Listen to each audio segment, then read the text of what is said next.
왕 예수를 한 제목을 함께 꺼내보려고 합니다. 사람은 일생 동안 무언가를 기다리기 위해서 윌리엄 마스팅이라는 유명한 심리학 교수가 3,000명을 위해서 사람들에게 설문조사를 했습니다. 주로 많은데 많은 시간을 보내십니까? 라고 물었습니다. 94%의 사람들이요, 기다리는 데 시간을 많이 보낸다, 그렇게 응답을 받았습니다. 그 많은 시간, 그 많은 마음, 그 많은 생각을 전부 기다리고 있는 데 쓰더라는 것입니다. 그렇습니다. 사람들은요, 지금도 여러분도 저와 마찬가지입니다만 뭔가를 기다리고 있습니다.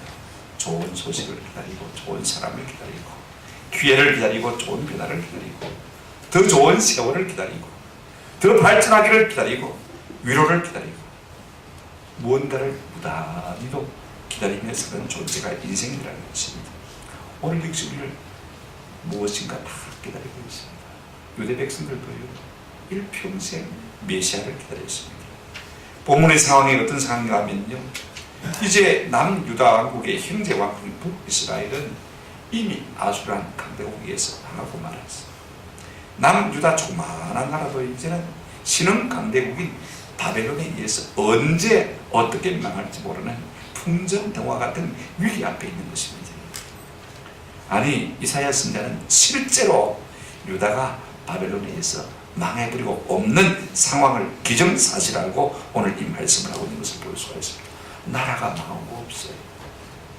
종살이를 하고 있어요. 고난 가운데 있어요. 그런데 놀라운 메시지를 던져주고 있는 것을 볼 수가 있습니다. 보라, 우리의 주의를 주목하면서 장차 한 왕이 공의로 통치할 것이요, 어떤 왕이 오신다는 것이요. 저는요, 내 생애를 마음껏 주부를 주는 어떤 분이 있었으면 참 좋겠어요. 물론 그분이 하나님이 있었는데 눈에 보이지 않기 때문에, 눈에 보이면서 뭔가 나를 지배하고 다스리는 그런 사람이 참 있다면 얼마나 내 삶이 참 행복하고 편안할까 싶은 생각이 참 많습니다. 많은 사람들이 왕을 거부하고 부정적으로 생각합니다만 저는 그렇게 생각하지 않습니다. 누군가가 내 위에 권위가 있어서 나를 온전하게 인도할 수 있다면, 여러분, 그것이 인생의 복인 줄로 믿습니다. 성경의 주제가 무엇입니까? 예수 그리스도. 구약 성경은 오실 예수, 신약 성경은 오실 예수, 요한계시록은 다시 오실 예수. 그분이 우리의 왕이신 것을 좀 말씀하고 있습니다. 여러분, 정당이나 정부나 새로 들었으면 정강정책이 있지 않습니까? 우리의 왕으로 오시는 그분이 어떻게 우리를 인도하는지 오늘 우리가 본문을 통해서 살피시면서 받는 위로와 은혜와 도전이 있기를 주님의 이름으로 축원합니다. 이 성탄의 기회에 우리의 왕으로 오신 예수님, 그분이 어떤 분인지를 우리가 충분히 묵상하면서 그분의 나라와 의를 구할 수 있는 은혜가 있기를 바랍니다. 첫째로 우리가 생각해 볼 것은요, 이 땅의 의의 왕으로 오신 예수님은 어떤 정치 기조를 가지고 어떤 핵심 가치를 가지고 우리를 다스리기를 원하시느냐 하는 것을 좀 살펴보았으면 좋겠습니다. 이사야 선지자는 나라가 망하고 소망이 없어 보이는 유다 백성에게 장차 한 왕이 올 것이라고 하고 있습니다. 그가 누굽니까? 어떤 사람입니까? 1절에 보십시오. 보라, 장차 한 왕이 공의로 통치할 것이요, 방백들이 정의로 다스릴 것이며 라고 말하겠습니다. 새로 오실 그 왕은 머리끝부터 발끝까지, 아니 뼛속까지 온통 무엇으로 가득 차 있습니까? 의로 가득 차 있는 것을 볼 수가 있습니다.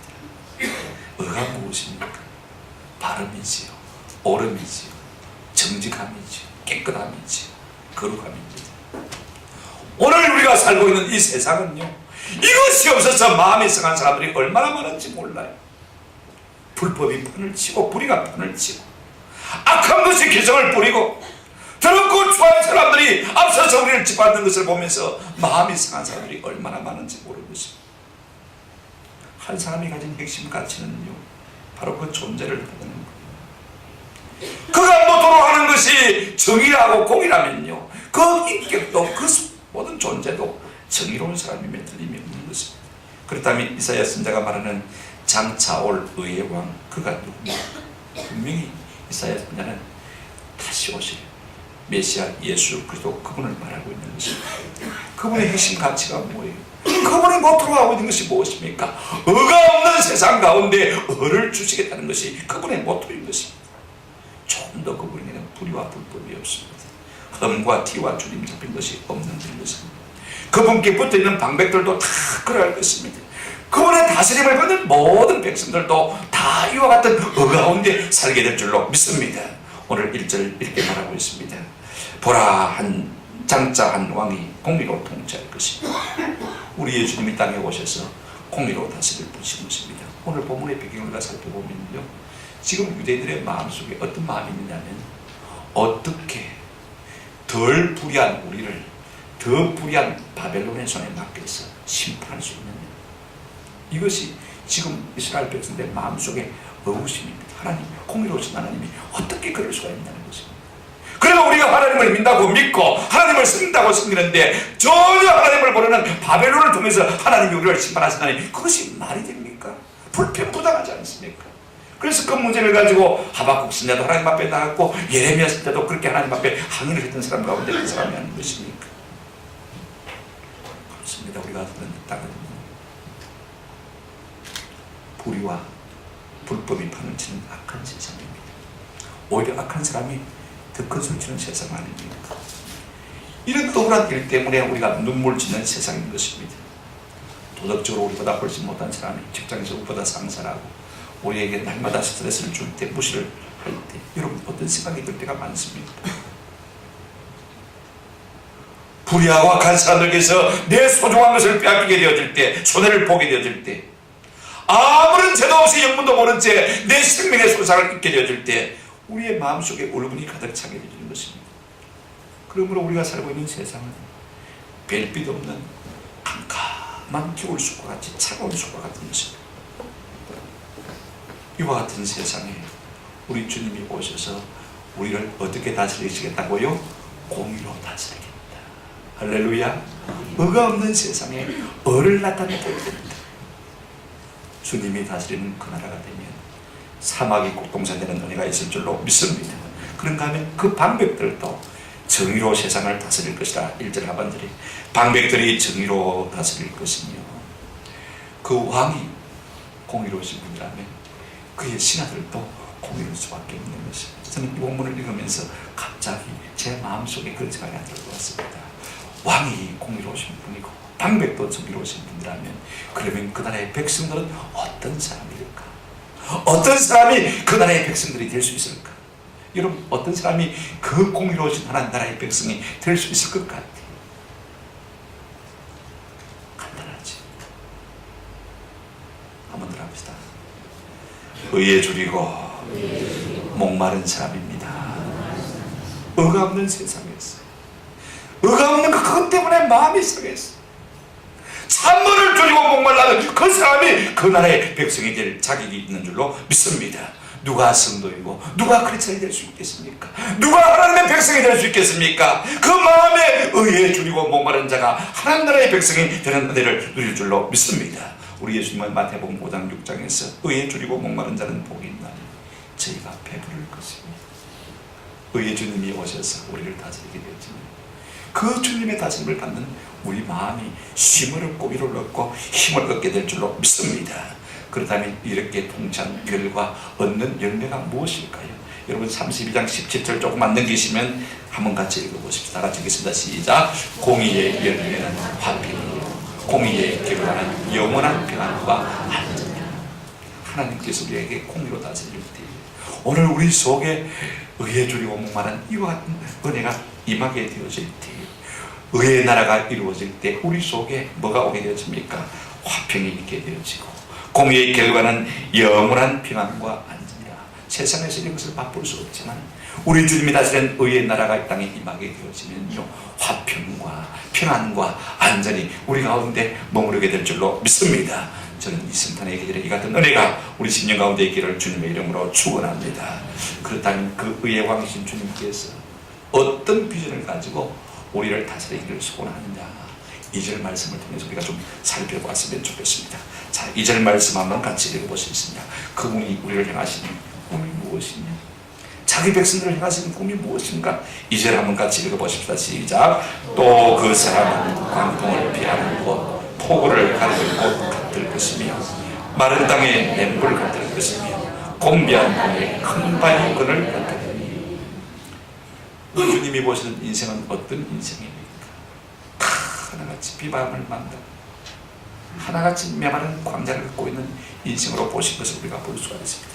그와 같은 사람들을 위해서 우리 주님의 꿈과 비전이 무엇입니까? 이렇게 쉽게 설명할 수가 있습니다. 나의 꿈은 비바람을 만난 사람들의 피난처가 되며 메마름을 경험하는 사람들의 공급원이 되는 것이다. 이것이 우리를 향하신 주님의 꿈이요, 주님의 비전이요, 주님의 소망인 것입니다. 저는 이 주님의 꿈을 살고 싶다. 오늘 이 시간 저와 여러분 마음속에도 이 주님의 꿈이, 주님의 소원이, 주님의 비전이 우리의 것이 되시기를 주의 이름으로 축원합니다. 우리 주님은 이렇게 말씀하십니다. 예수님의 꿈은 비바람을 맞는 사람들의 피난처가 되는 것이라고 말씀하고 있습니다. 여러분, 우리가 높은 산에 가면 다 세트 피난처가 있거든요. 저 한라산 백록담 근처에도 피난처가 있어요. 저 설악산 대청봉에도 피난처가 있습니다. 지리산에 가도 피난처가 참 많아요. 여기에 저 언양의 케이블카 있는 데가 무슨 산? 가지산? 거기도 피난처가 있어요. 왜냐하면 높은 곳이기 때문에 쉽게 비바람을 만날 수 있잖아요. 우리가 살면서 비바람을 만나지 않는 인생은 한 사람도 없어요. 그와 같은 인생들에게 우리 주님은 이렇게 말씀하고 있습니다. 광풍을 피하는 곳, 폭우를 가리는 곳 같을 것이며, 우리가 살면서 광풍을 만나고 폭우를 만납니다만, 여러분, 저도 얼마 안 되는 삶을 살았지만 수없이 만나고 있고 여러분들도 다 만나와서 그렇습니다. 나는 살면서 한 번도 광풍과 폭우를 만난 적이 없다. 그런 사람이 있다면 우리가 한번 생각해 볼 필요가 있을 것 같아요. 그런 사람이 진짜 행복한 사람일까, 불행한 사람일까? 다행이다 생각할 것 같아요. 그러나 저는 그렇게 생각하지 않습니다. 오히려 광풍을 만나고 폭우를 만날 게 우리의 피난처 되신 예수님께로 그 마음이 길어져 주는 은혜를 이미 받은 줄로 믿습니다. 이것 때문에 우리가 우리의 피난처 되신 주님께로 날마다 나아가기를 소원하는 마음이 우리 가운데 있는 것입니다. 그 주님께서는 오늘도 우리에게 말씀하고 계십니다. 마태복음 11장 28절, 수고하고 무거운 짐진 자들아. 무슨 말입니까? 광풍을 만나고 폭우를 만난 사람들아, 다 내게로 오라. 내가 너희를 쉬게 하리라. 할렐루야. 오늘 우리가 광풍을 만나고 폭우를 만난 인생입니다. 우리에게 피난처가 되어주시기를 원하시는 그 주님에게로 나아가시는 은혜가 있기를 주님의 이름으로 축원합니다. 여러분, 우리 주님은요, 우리의 모든 메마름을 공급해주는 공급원이 되기를 원하시고 있는 것을 볼 수가 있습니다. 2절 한번 해보십시오. 그는 마른 땅에 냇물 같을 것이며 곤비한 땅에 큰 바위 그늘 같으리니. 여러분, 우리 인생이 광야를 건너고 사막을 건너는 인생 아닙니까? 그래서 항상 공비하고 항상 목마른 것이 우리 인생인 것이. 이 험한 나그네 인생길에 어디에 생수가 있으며 어디에 쉴 곳이 있습니까? 여러분, 돈이요? 권력이요? 이런 것이 우리에게 참 힘이 되던가요? 우리의 목마름을 해결해 주던가요? 우리 예수님 외치셨습니다. 누구든지 목마르거든 내게로 와서 마시라. 아멘. 광야 같은 세상을 지나는 우리에게 우리 주님은 생수 같은 주님이 되시기를 원하시고 계신 것을 볼 수가 있습니다. 이 생수를 맛보고 누렸던 다윗은 시편 23편 1절에 뭐라고 고백하고 있습니까? 여호와는 나의 목자시니 내가 부족함이 없으리라. 이미 하나님의 온전한 통치 가운데 머물렀던 이 다윗은 그걸 이미 우리보다 먼저 경험하고 체험하고 고백하고 있는 것을 볼 수가 있습니다. 그래서 시편 18편 1절 2절 보면 뭐라고 했습니까? 나의 힘이신 여호와여 내가 주를 사랑하나이다. 광야 같은 세상을 살면서 날마다 전쟁터로 달려나가지 않으면 안 되었던 그 다윗이 고백하기를 나의 힘이 되신 여호와여 내가 주를 사랑하나이다. 여호와는 나의 반석이시오 나의 요새시오 나를 건드리시오 나의 하나님이시오 내가 그 안에 피할 바이시오 나의 방패시오 나의 구원의 뿌리시오 나의 산성이시오. 내가 그분 앞에서 안전함을 얻고 그분 앞에서 쉼을 얻었다고 말하고 있습니다. 저는 여기에 덧붙이고 싶습니다. 여호와는 나의 영혼이 샘솟는 샘물이요 여호와는 나의 피할 너럭바이시오. 이렇게 덧붙이고 싶습니다. 이처럼 다윗은 하나님의 온전한 다스림 가운데서 하나님의 모든 충족시키는 은혜를 누리고 있었던 것을 우리가 볼 수가 있습니다. 지금 유다 백성들이 자들의 죄로 말미암아서 징계를 받아서 바벨론 포로가 되겠지 않습니까? 남의 종살이를 하고 있는 것입니다. 어찌 광풍을 만나지 아니했다 할 수가 있습니까? 어떻게 폭우를 만나지 아니했다고 말할 수 있습니까? 어찌 메마름을 경험하고 있다고 말하지 않을 수가 있겠습니까? 오늘 이 말씀의 배경이 되고 추석이 되는 시편에 좋은 말씀이 있어요. 시편 107편과 시편 126편을 여러분 집에 돌아가셔서 읽어보시면요, 이 말씀과 적절하게 맺힙니다. 바벨론 포로로 살면서 죽을 것 같았어요. 다 포기해버리고 싶은 상황이었어요. 지금 먹을 것이 없습니다. 그할 집이 제대로 없습니다. 지금 사망의 쇠사슬에 매여 있는 것 아닙니까? 죽을 것만 같습니다. 그 근심 중에서 저들이 하나님 앞에 부르짖고 있는 것을 볼 수가 있습니다. 그랬더니 하나님의 특별한 은혜가 임한 것을 볼 수가 있습니다. 포레스를 통해서 그들을 해방시켜 주셔서 예루살렘으로 다시 돌아오게 하신 것입니다. 한 왕 예수 그리스도를 통해서 그들에게 영원한 생명을 주실 것을 지금 약속하고 있는 것입니다. 그랬더니 하나님의 은혜가 그들 가운데 임한 것입니다.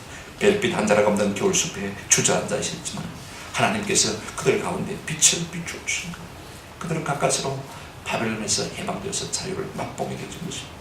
그래서 저들은 찬송하고 있지 않습니까? 여호와의 인자하심과 인생의 행하신 기적으로 말미암아 그를 찬송하리로다. 오늘 이 같은 은혜는 바벨론 포로들에게만 주어진 것이 아닙니다. 21세기를 살고 있는 우리 대한민국에도, 우리 모두에게도, 내 개인에게도 주어진 줄로 믿습니다. 얼마 전에 어떤 책을 읽다가 그 책에서 모 일간지 1924년 10월 16일 기사를 인용한 것을 보았습니다. 그러니까 정확하게 지금으로부터 90년 전의 이야기입니다. 그 당시에 우리 한국 사람들은요, 하루 세 끼 다 먹는 인구가 전체 인구의 23.6%, 4분의 1이 안 돼요. 하루 두 끼 먹는 인구가 대략 45.2%, 하루 한 끼 겨우 먹는 사람이 31.1%. 그러니까 지금으로부터 90년 전만 해도 우리 민족 중에서 세 끼 중에서 겨우 한 끼만 먹고 사는 사람이 인구의 3분의 1이었다는 것이에요. 그 중에서 쌀을 넣어서 먹는 사람이 21.7%. 쌀은 없으니까 잡곡, 콩, 조, 보리, 찰 넣어서 먹는 사람이 대부분 48.3%. 잡곡과 야채를 섞어서 먹는 사람. 우리도 어릴 때 밥, 국만 조금 사가지고 조금 긁어 먹어보면 고구마, 무 다 들어있어요. 호박, 곤드레밥 25.5%. 풀뿌리나 나무 껍질을 먹고 겨우 연명한 사람이 4.6%. 못 죽어서 사는 사람이 있죠.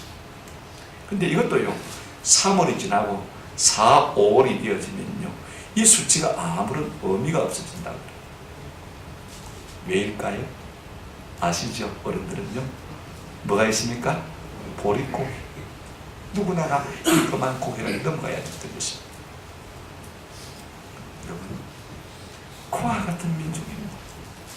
우리 주님이 우리 가운데 오셔서 우리를 위로해 주시고 우리의 메마름을 공급해 주는 은혜로 말미암아 오늘까지 여기까지 우리가 복된 삶을 살게 된 줄로 믿습니다. 우리가 뭐 백의의 민족 그러지만요, 말을 좋게 해서 백의의 민족이지 왜 백의의 민족이겠습니까? 왜 힘을 좋아했겠습니까? 여러분, 그 당시에 물감, 염료가 얼마나 비쌉니까? 왕이나 뭐 귀족들이나 그런 것 물들여서 입고 살지. 그냥 무매 옷에 그냥 막 평생 입다가 그게 무슨 뭐 그냥 하얀 옷이라고 그러지만 누런 옷 아니겠습니까? 그 당시만 해도요, 40대 가장이 병의 중병에 걸쳐 알아누우면요, 노안이 들었다 그랬습니다. 40대 가장이 알아누우면 노안이 들었다. 그래서 가까스로 삶을 남아가지고 이제 60을 겨우 넘기게 되시면요, 온 동네 사람들이 갑자를 다 살고 이제는 천수를 누린다 그래가지고 환갑잔치를 해줬습니다. 오늘 우리 시대에 60이라고 환갑잔치하는 사람이 누가 있습니까? 그게 나이라고 말입니다. 얼마나 부끄럽습니까? 그래서 우리의 신앙의 성각자였던 함석헌 스님은 민족의 고난의 역사를 써내려가면서 그의 뜻으로 본 한국 유사한 책 서문에 보면 이렇게 쓰고 있습니다. 쓰다가 말고 붓을 들고 눈물을 닦지 않으면 안 되는 역사, 눈물을 닦으면서도 쓰지 않으면 안 되는 역사, 셰익스피어는 못 읽고 괴테는 몰라도 이 역사는 알아야 한다. 그래서 수천을 두고 매맞고 짓밟히고 조롱받고 속임당해도 이 백성을 생각하면 눈물 없이는 넘어갈 수가 없다. 여러분, 이 민족의 역사가 고난의 역사. 유다 백성은 고난을 당한 게 아니에요. 그런데 이 은혜가 우리 민족에게 임한 것, 시온의 포로를 돌리는 은혜, 남방시대를 돌리는 은혜가 우리 민족 가운데 임한 것입니다. 여러분도 받았고 저도 받았고 다 받은 것입니다. 하나님께서 우리를 이만큼 사랑하시고 우리의 피난처가 되어주시고 우리의 공급원이 되어주신 것입니다. 우리 주님이 땅에 오심으로 말미암아 우리의 삶을 풍요롭게 해주신 것을 볼 수가 있습니다. 우리 주님이 별빛 없는 이 차가운 겨울숲에 무엇하러 오신 것입니까? 생명을 주고 더 풍성한 생명을 주시기 위해서 우리에게 오신 줄로 믿습니다. 이것이 우리 주님, 우리를 향하신 꿈인 것입니다. 오늘 저와 여러분 속에도 이 우리 주님의 꿈이 우리 가운데 있기를 주님의 이름으로 축원합니다. 여러분, 이로 말미암아서 우리 주님께서 우리에게 꿈꾸는 것이 무엇입니까? 의의 왕 예수님은 무슨 목적으로 우리를 다스리기를 원하셨던가를 우리가 3, 4절을 통해서 좀 살펴보십시다. 우리 한번 3절, 4절 같이 읽어보시겠습니다. 다 같이 시작.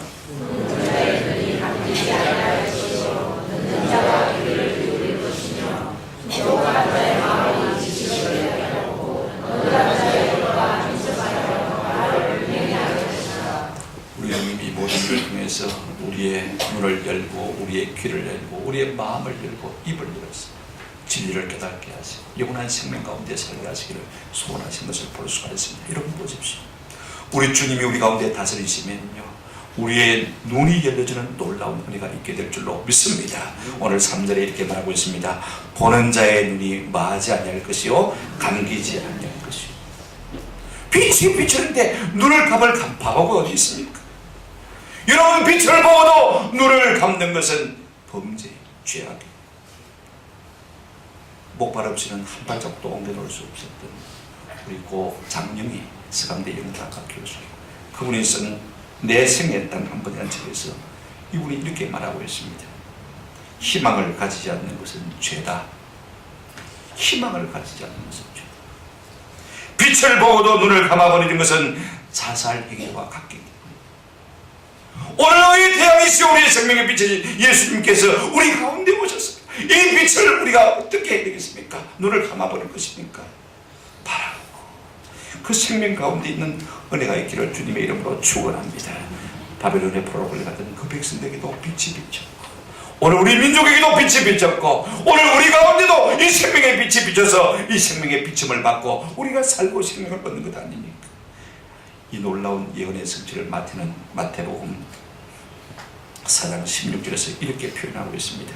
흑암에 앉은 백성이 큰 빛을 보았고 사망의 땅과 그들의 앉은 자들에게 한번 더 하십시다. 빛이 없도다. 예수 생명의 빛이 사망에 앉은 우리에게 빛인 것입니다. 이 빛이 다른 말은요, 그냥 형광등이 우리를 다 비추고 있듯이 그렇게 비추다는 말이 아닙니다. 특별한 사람에게 특별하게 스포트라이트 비추고 있는 것을 말하는 거죠. 그런 빛을 말하는 것입니다. 오늘 제게 특별하게 우리 주님께서 생명의 빛을 비추어 주셨습니다. 할렐루야. 그 생명이 우리 가운데 있거든요. 여러분, 우리가 그분이 다스리는 나라가 되었으면요, 둘째로 우리의 귀가 열릴 줄로 믿습니다. 2절에 3절에 보면 듣는 자가 귀를 기울일 것입니다. 누가 듣게 되었습니까? 귀가 있어야 듣죠. 귀가 열려야 듣지 않겠습니까? 여러분, 들리면요 믿음이 생기고 믿음이 생기면 사는 역사가 있을 줄로 믿습니다.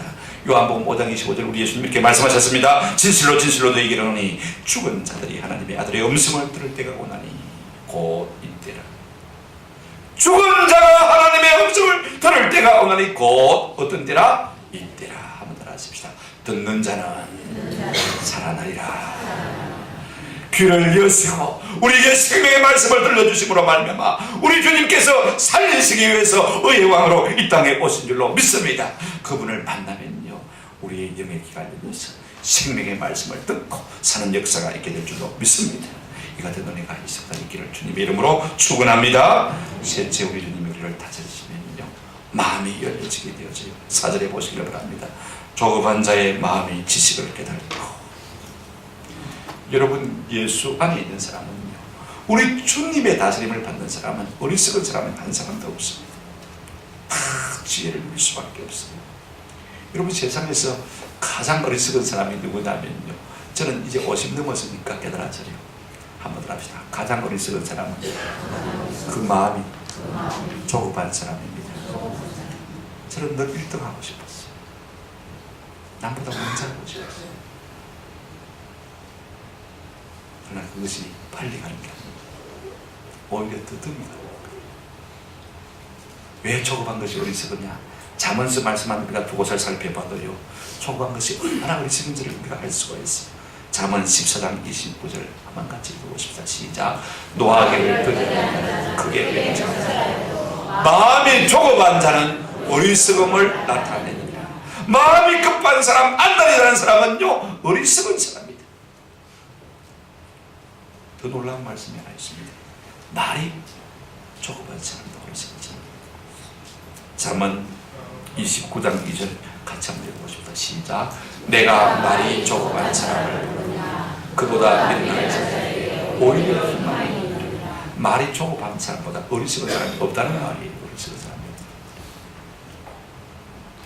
그런데 하나님 우리를 다스리시면요, 조급한 자의 마음이 지식을 얻고, 할렐루야, 우리의 마음을 다스리시면 우리의 마음에 평안이 오는 것입니다. 우리의 마음에 감사가 오는 것. 이것이 우리로 하여금 삶의 승리를 안겨줄 수 있도록 믿습니다. 그 어리석음에서 벗어나서 참 지혜를 얻게 되는 것입니다. 주님이 다스리는 그 나라가 우리 모두가 지혜로운 사람이 될 줄로 믿습니다. 그런가 하면요, 우리 주님이 다스리는 그 나라가 되시면 네 번째로 입이 열리게 되어집니다. 4절 하반절 보시기를 바랍니다. 어눌한 자의 해가 민첩하여 말을 어떻게 할 것이라? 분명히 할 것이라. 우리가 마가복음 7장에 보게 되어지면 사람들이 기먹고 말이 어눌한 한 사람을 예수님께 데리고 와서 예수님 좀 안수해서 낫게 해주십시오 하고 요청한 것을 볼 수가 있습니다. 마가복음 7장 33절 이하에 예수께서 그 사람을 데리고 따로 무리를 떠나서 손가락을 그의 양귀에 넣고 침을 뱉듯 그의 수피에 손을 댔으며, 우리 34절 한번 보여주실까요? 34절 우리 한번 같이 읽어보십시오. 예, 같이 시작. 하늘을 탄식하시며 그의 입에 에바다 하시니 이는 열리는 것이라. 35절 그의 귀가 열리고 해가 맺힌 것이 곧 풀려 말이 분명하여졌더라. 할렐루야. 우리 주님 다스리는 그 나라가 우리의 모든 다치고 맺히고 얽매인 것이 풀려지는 놀라운 역사가 일어나게 될 줄로 믿습니다. 에바다. 오늘 주님이 우리를 다스리심으로 말미암아 우리 속에 닫힌 것이, 우리 속에 매인 것이 열려지는, 풀려지는 은혜가 있기를 주님의 이름으로 축원합니다. 그것이 죄든지, 그것이 안사람에게 깨게든지, 그것이 질병이든지 다 풀려지는 은혜가 있기를 주의 이름으로 축원합니다. 주님이 다스리는 그 나라가 되면 우리에게 이 같은 은혜가 오게 될 줄로 믿습니다. 우리 예수님 우리를 다스리시면요, 우리의 눈이, 귀가, 마음이, 입이 열리게 되시고 영육의 은혜와 진리로 새로워지는 놀라운 역사가 있게 되는 것입니다. 고린도후서 5장 17절에 그런즉 누구든지 그리스도 안에 있으면 새로운 무엇이라? 피조물이라. 저와 여러분에게 이 같은 은혜가 있기를 축원합니다. 이 대림절에, 이 성탄의 계절에 이와 같은 은혜가 있으면 참 좋겠습니다. 이 은혜를 받았던 유대 백성들은 시편 126편 1절 2절에서 이렇게 노래하고 있습니다. 여호와께서 시온의 포로를 돌려보내실 때에 우리는 꿈꾸는 것 같았도다. 그때에 우리 입에는 웃음이 가득하고 우리 혀에는 찬양이 찼었도다. 그때에 문나라 가운데서 말하기를 여호와께서 그들을 위하여 큰 일을 행하셨도다 하였도다. 공동 번역 개정판으로 제가 다시 읽어드립니다. 야훼께서 시온의 포로를 풀어주시던 날 꿈이든가 생시든가 그날 우리의 입에는 한박 같은 웃음이 터지고 흥겨운 노랫가락 입술에 걸렸도다. 그날 이교 백성 가운데서 들려오는 말소리, 놀라워라, 야훼께서 저 사람들에게 하신 일. 우리 주님 우리를 다스리시며 우리도 한박 웃음으로 웃게 되어질 것이고, 우리를 조롱하고 비방하고 억눌렀던 이방 사람들도 하나님께서 저들 가운데 놀라운 그들을 행하셨구나, 이고동성으로 기뻐하고 즐거워하는 그와 같은 날들이 오게 될 것이라고 말하고 있습니다. 여러분, 하나님께서 역사하시면 불가능한 일들이 우리 가운데 일어나게 될 줄로 믿습니다. 바벨론 포로에서 돌아온 사건, 우리 민족이 잘 살게 되죠. 내 속에 모든 왜 이것이 풀려지는 놀라운 사건도 우리 주님께서 우리 가운데 다스리시면 일어나게 될 줄로 믿습니다. 여러분, 누가 우리를 구원할 수 있겠습니까? 아무도 없었습니다. 그 주님이 의의 왕으로 오셔서 우리를 구해줄 수가 있는 것입니다. 말씀을 믿습니다. 우리 여태 우리는 사람 누구 기다리다가 얼마나 마음이 상하고 이로 말미암아 낙심하고 좌절하고 우리의 심령이 굳어졌습니까? 그러나 이제 사람 누구를 기대하지 마시고 의의 왕으로 오셨고 이미 오셨고 또 다시 오실 예수 그리스도를 사모하는 은혜가 우리 가운데 있기를 주님의 이름으로 축원합니다.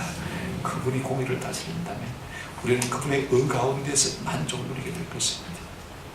그분의 비전으로 말미암아 우리가 안전을 누리게 될 것이고, 그분의 비전으로 말미암아 우리가 만족을 얻게 될 것입니다.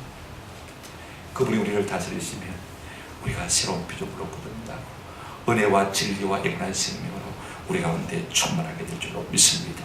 이 성탄의 계절에 이 세상 어떤 것도 바라지 아니하고 저와 여러분들이 오직 주 예수 그리스도 그분을 사모하시는 은혜가 있기를 주의 이름으로 축원합니다.